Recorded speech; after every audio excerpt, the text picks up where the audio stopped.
मेरे भाई class 12th में पहला चैप्टर में एक टॉपिक है, नाम है कूलम्ब्स लॉ। तो आज हम इस वीडियो में कूलम्ब्स लॉ के बारे में बात करेंगे। सबसे पहले कूलम्ब्स लॉ के थोड़ा सा हम कहानी के बारे में आपको समझाते हैं। मेरे भाई एक साइंटिस्ट थे, उनका नाम था चार्ल्स अगस्टिन डी कूलम्ब। अब उनका नाम हम याद रखना नहीं है, हम केवल आपको कहानी समझाने के लिए बता रहे हैं कि एक साइंटिस्ट थे, भारत के नहीं थे। तो उनका नाम क्या था मेरे भाई? Charles Augustine D coulomb. तो वो जो है ना बहुत सा एक्सपेरिमेंट किए थे। अब बहुत से एक्सपेरिमेंट में उन्होंने तराजू लिया था, और तराजू पे जो आप बाजार में, अब तो तराजू भी बदल गया है, उस समय तराजू को टॉर्सियन बैलेंस बोला करते थे। तो उस तराजू पर चार्ज रख रख के, कभी 1 कूलम्ब का, कभी आधा कूलम्ब का, ऐसे चार्ज रख करके और उसमें फोर्स ऑफ अट्रैक्शन देखते थे या फोर्स ऑफ रिपल्सन देखते थे। और उसी के बाद उन्होंने एक लॉ निकाला जो कि दो चार्जों के बीच में जो है फोर्स को बताता था कि वह फोर्स कितना होगा। लेकिन उन्होंने जो बताया वह पॉइंट चार्ज के लिए बताया।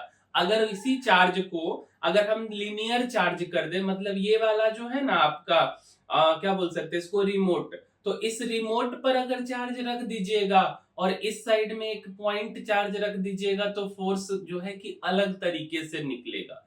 चार्ल्स अगस्टिन डी कूलम्ब जो कूलम्ब्स लॉ लगाते हैं, वह बेसिकली केवल पॉइंट चार्ज के लिए बताया गया है, छोटा सा चार्ज के लिए। तो इस वीडियो में हम आपको यही बताने वाले हैं कि कूलम्ब्स लॉ क्या होते हैं। फोर्थ लेक्चर है, तो आइए हम समझते हैं।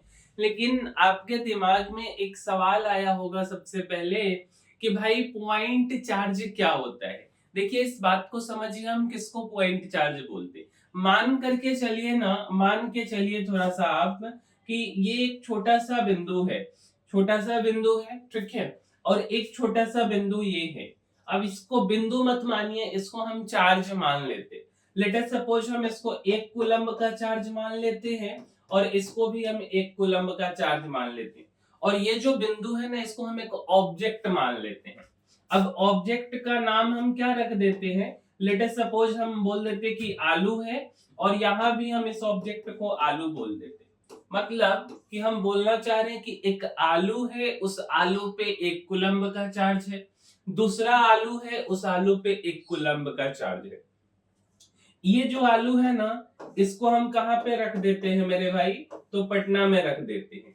और जो दूसरा वाला आलू है ना, इसको हम दिल्ली में रख देते हैं, ठीक है। अच्छा, अब दोनों के बीच का दूरी कितना है? तो लगभग लगभग 1100 किलोमीटर हम मान लेते, ठीक है। 1000 कुछ है, 1100 मान लेते।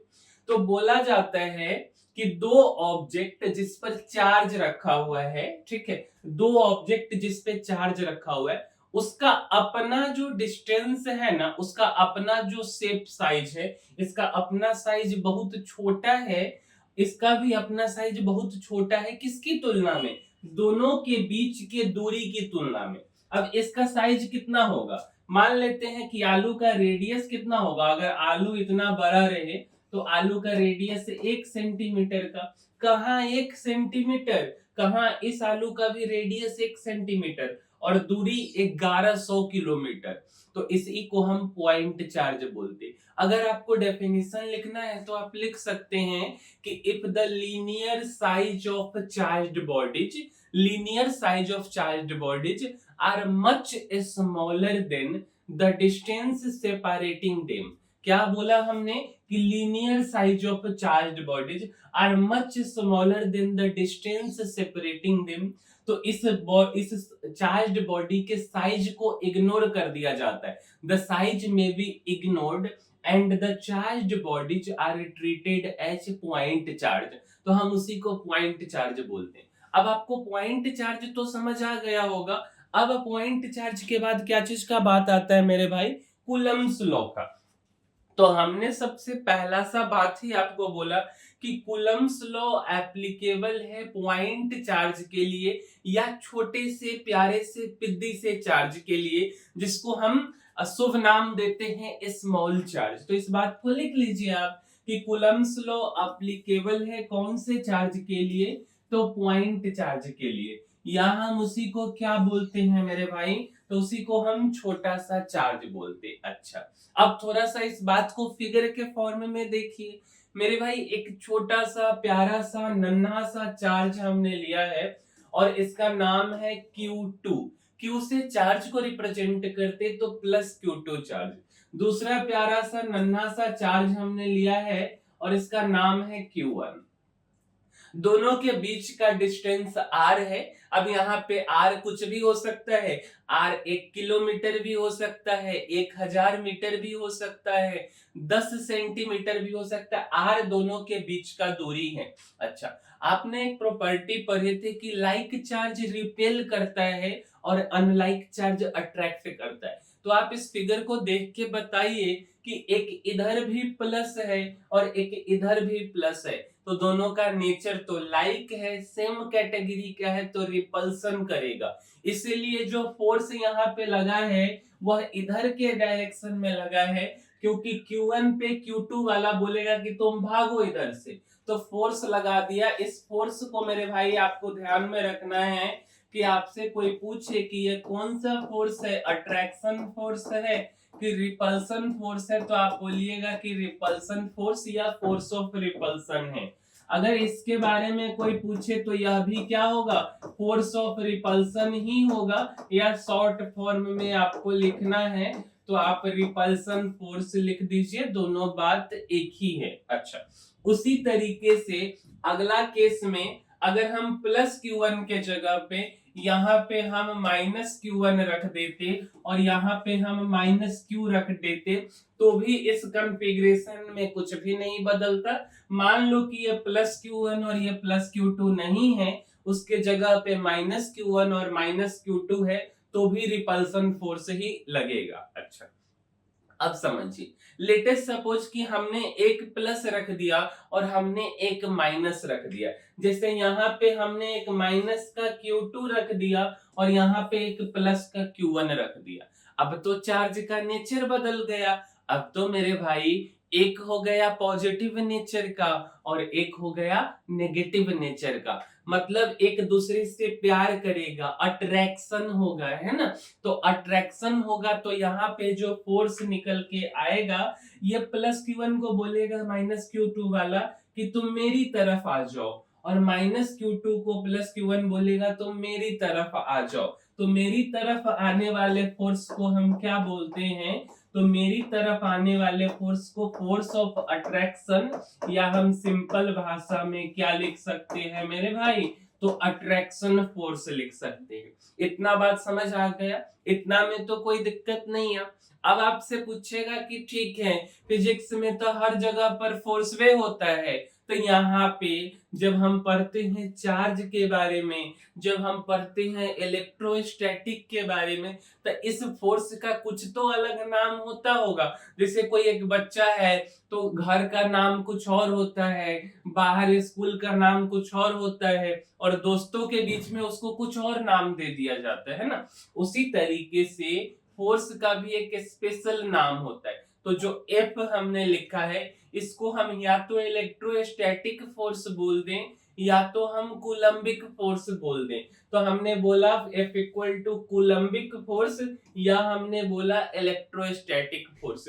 तो अगर आपको कहीं पे F बराबर पूछ रहा है कि दो चार्ज के बीच में जो फोर्स लग रहा है, उस फोर्स को भैया हम क्या बोले, तो मेरे भाई उस फोर्स को या तो आप इलेक्ट्रोस्टैटिक फोर्स बोल दीजिए या तो आप कूलम्बिक फोर्स बोल दीजिए, कोई समस्या नहीं आएगा। अच्छा, अब एक बात बताइए कि यह जो फोर्स था ना, इसमें दो चार्ज है और दोनों पॉइंट चार्ज है, तो बोला जाता है ना कि यह जो फोर्स है वह डायरेक्टली प्रोपोर्शनल है दोनों चार्ज के, Q1 और Q2 के। देखिए, तो F directly proportional Q1 Q2, ये जो साइन अल्फा की तरह दिख रहा है ना, इसको डायरेक्टली प्रोपोर्शनल बोला जाता है। तो फोर्स डायरेक्टली प्रोपोर्शनल होता है चार्ज के और इनवर्सली प्रोपोर्शनल होता है डिस्टेंस के स्क्वायर के, या आप ऐसे बोल सकते हो F डायरेक्टली प्रोपोर्शनल 1/r²। दोनों एक ही बात है।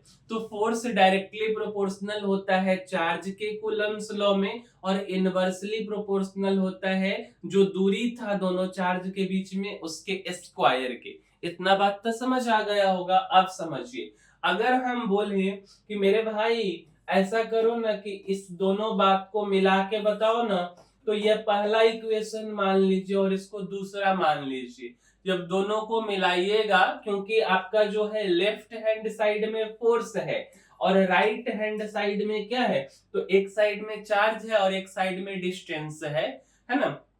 दोनों को जब कंबाइन कीजिएगा तो F directly proportional Q1 Q2 divided by r²। ठीक है, तो ये चीजें निकल करके आपका आएगा। और यहीं पे जब डायरेक्टली प्रोपोर्शनल को हटाते हैं तो कांस्टेंट ऑफ प्रोपोर्शनलिटी K आ जाता है और K का मान कितना होता है, तो 1/4πε0। और इसका SI यूनिट में जो वैल्यू होता है वह 9 × 10⁹ न्यूटन मीटर स्क्वायर पर कूलम्ब स्क्वायर। और सीजीएस यूनिट में इसका वैल्यू 1 होता है, जो कि अभी हम आगे दोनों बताएंगे। फिलहाल इतना समझिए। तब बात आता है कि ठीक है, इतना तो रामायण कहानी आप कह दिए, लेकिन हम इसको डिफाइन कैसे करेंगे? कोई तो एक पैमाना होगा जिससे हम इसको डिफाइन कर सके। तो मेरे भाई बिल्कुल है, और वही डिफिनेशन यहाँ पे लिखा हुआ है कि the electrostatic force of attraction या रिपल्सन। क्या हमने बोला कि the electrostatic force of attraction और repulsion is directly proportional to product of charges and inversely proportional to the square of distance between the charges। Simple भाषा में हमने कुछ नहीं बोला, बस दो बात बोला कि जो फोर्स ऑफ अट्रैक्शन हो या रिपल्सन हो, वह दो जो चार्जेज है उनका जो है बेसिकली गुना का डायरेक्टली प्रोपोर्शनल है, प्रोडक्ट का डायरेक्टली प्रोपोर्शनल है, और जो डिस्टेंस है वह इनवर्सली प्रोपोर्शनल है डिस्टेंस के स्क्वायर के। बस इतना सा बात बोला और इसी को हमने यहाँ पे लिख दिया है। और यही तो होता है कूलम्स लॉ, इससे ज्यादा कुछ भी नहीं होता है। अच्छा, अब एक बात बोलिएगा आप कि भैया हम तो 11th क्लास में ना ग्रेविटेशनल फोर्स पढ़े थे, वहां पे बोला गया था कि दो मास होता है और दोनों आपस में डायरेक्टली प्रोपोर्शनल होता है। तो मेरे भाई बिल्कुल आपने सही पढ़ा था कि ग्रेविटेशनल फोर्स में दो मास आपस में डायरेक्टली प्रोपोर्शनल होता है, लेकिन आपके मास्टर साहब कभी यह जरूर नहीं बताए होंगे कि इन दोनों का जो है अट्रैक्शन होता है लेकिन रिपल्सन नहीं होता है। सिंपल भाषा में बोला जाए तो जो ग्रेविटेशनल फोर्स होता है, जैसे ये जो क्या बोल सकते हैं रिमोट है ना, इसको छोड़ेंगे ना तो नीचे वाला जो अर्थ सरफेस है ये इसको नीचे की तरफ खींच लेगा, कभी इसको ऊपर नहीं खींचेगा। चाहे आप इसके नेचर को कैसे बदलिएगा, मास को कम या ज्यादा किया जा सकता है, यही कर सकते ना। मतलब आप ऐसे समझिए कि जो ग्रेविटेशनल फोर्स है वह केवल अट्रैक्ट करेगा, कभी भी रिपेल नहीं कर सकता है, कभी भी ग्रेविटेशनल फोर्स में रिपल्सन नहीं होता है, केवल अट्रैक्शन होता है। लेकिन उसी जगह पर अगर हम इलेक्ट्रोस्टैटिक फोर्स की बात करेंगे तो अट्रैक्शन तो होता ही होता है, साथ साथ में रिपल्सन होता है। और क्या होता है, तो इलेक्ट्रोस्टैटिक फोर्स जो है दो चार्ज ऑब्जेक्ट या चार्ज बॉडी के बीच में लगता है, लेकिन जो ग्रेविटेशनल फोर्स होता है दो मासिव ऑब्जेक्ट, मतलब दो ऐसा ऑब्जेक्ट जिसके पास कुछ मास हो तो उसके बीच में लगता है। अब तो यह बात समझ आ गया होगा। कभी कभी ना ग्राफ दे देता है, बहुत सिंपल इसका ग्राफ है। अब ग्राफ तीन तरीके का आ सकता है। अब फोर्स डायरेक्टली प्रोपोर्शनल टू पहला चार्ज Q1,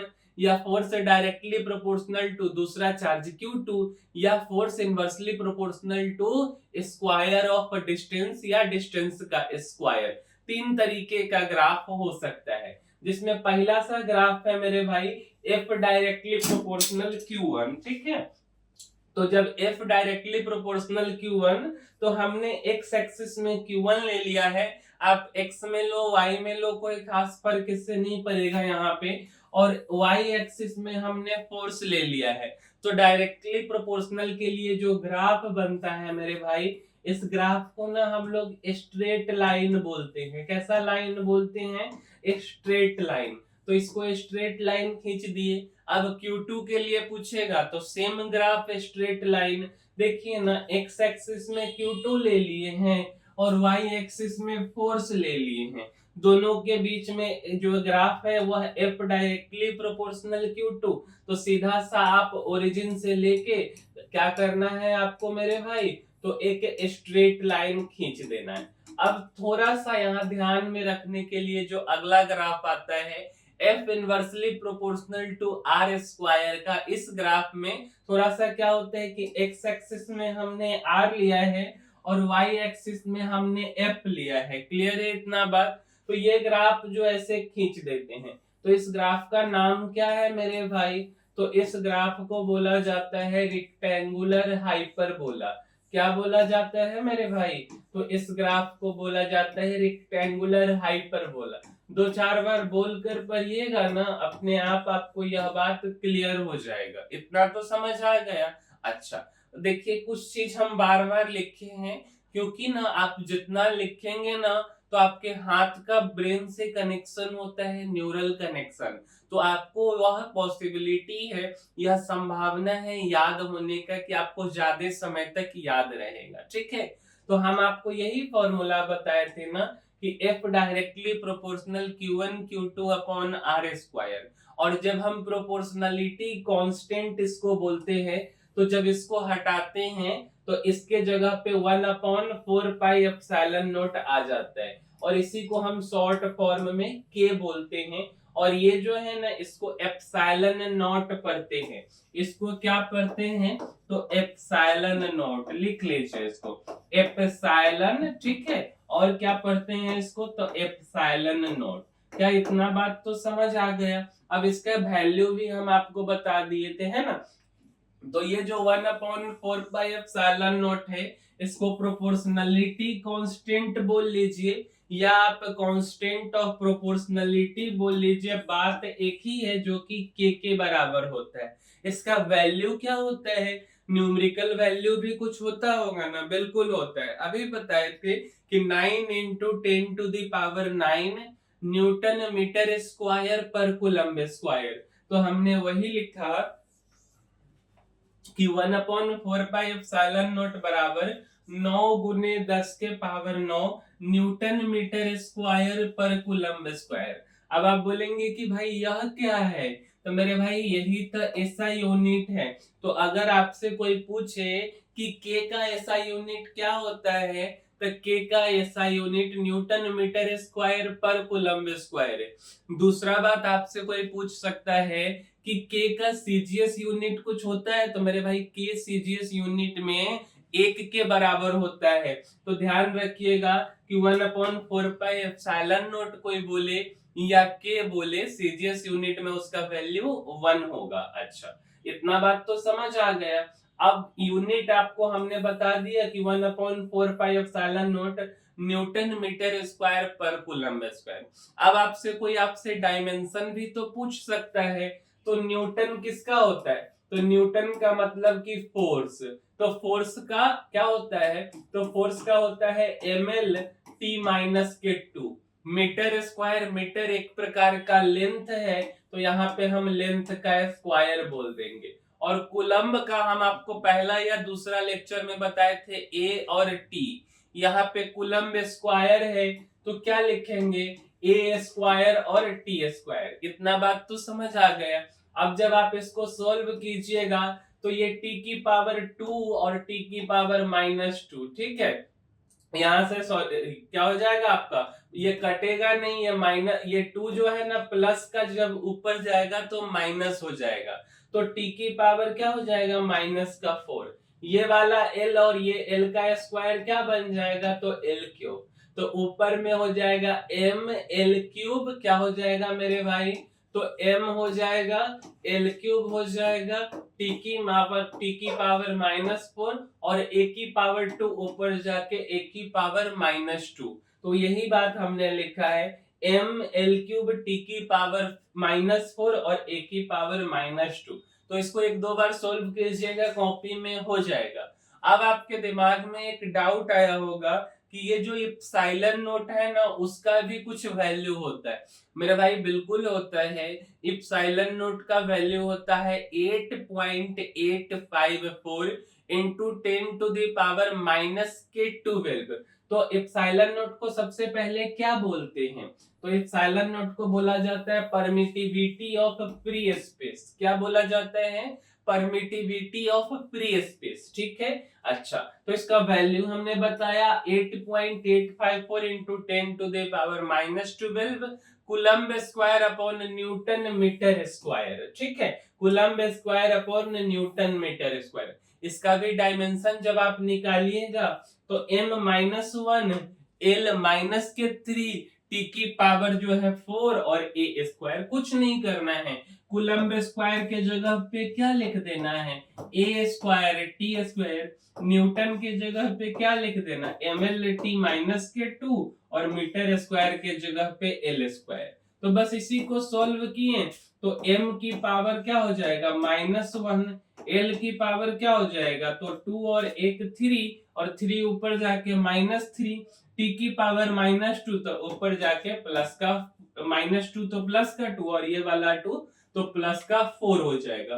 तो m-1 l-3 t की पावर 4 और एक यहाँ जो a स्क्वायर था ये वाला नहीं लिखे तो लिख लीजिए a स्क्वायर। यही तो डायमेंशनल फॉर्मूला है। इतना बात समझ आ गया। अब ये जो आप देख रहे हैं ये क्रक्स है कि आपने जो फोर्स पर है 1/4πε0 Q1 Q2 upon R square. यहाँ पे जो हमने फोर्स लिखा है इस फोर्स का क्या नाम है? तो इस फोर्स का नाम रिपल्सन है। ठीक है, या हम इसको क्या बोलते हैं शॉर्ट फॉर्म में? तो इसको हम बोलते हैं रिपल्सिव फोर्स। क्या बोलते हैं मेरे भाई? Repulsive force. नीचे भी हमने एक डायग्राम बनाया है तो इसको हम लोग क्या बोलते हैं? तो इसको हम लोग बोलते हैं अट्रैक्टिव फोर्स। क्या हम बोलते हैं मेरे भाई? तो इसको हम लोग क्या बोलते हैं? Attractive force. इतना बात में तो कोई दिक्कत नहीं। अब एक बात होता है कि कूलम्ब्स लॉ को वेक्टर फॉर्म में लिखा जाता है। हम बहुत लंबा चौड़ा आपको यहाँ वेक्टर फॉर्म नहीं पढ़ाने वाले हैं, सिंपल बताएंगे कि vector form of electrostatic force या कूलम्बिक फोर्स। वेक्टर को समझने के लिए एक बात समझिए, ये R है और इस R के ऊपर क्या लगा है? तो इसको कैप पढ़ते हैं। जैसे इंसान अपने माथा पर टोपी लगा लेता है ना, वैसे ही इसके ऊपर टोपी लगा है, इसको कैप पढ़ते हैं। तो यह R कैप का मतलब यूनिट वेक्टर। क्या होता है मेरे भाई? R कैप का मतलब यूनिट वेक्टर जो कि केवल डायरेक्शन को बताता है। और अगर हम इसका मैग्नीट्यूड निकाले, मतलब कि ये जो आप साइन देख रहे हैं इसको मॉड बोलते हैं। इसको क्या बोलते हैं? मॉड, जो कि शॉर्ट फॉर्म होता है मॉडुलस का।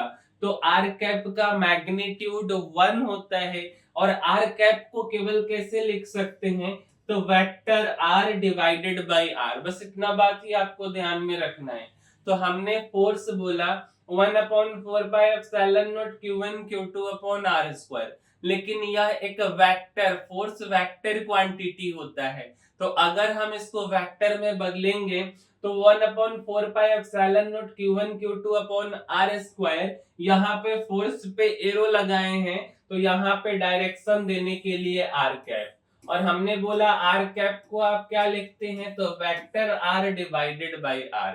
तो यहाँ जो R है और यहाँ जो R स्क्वायर है, दोनों गुना होके क्या बन जाएगा? तो R क्यूब बन जाएगा।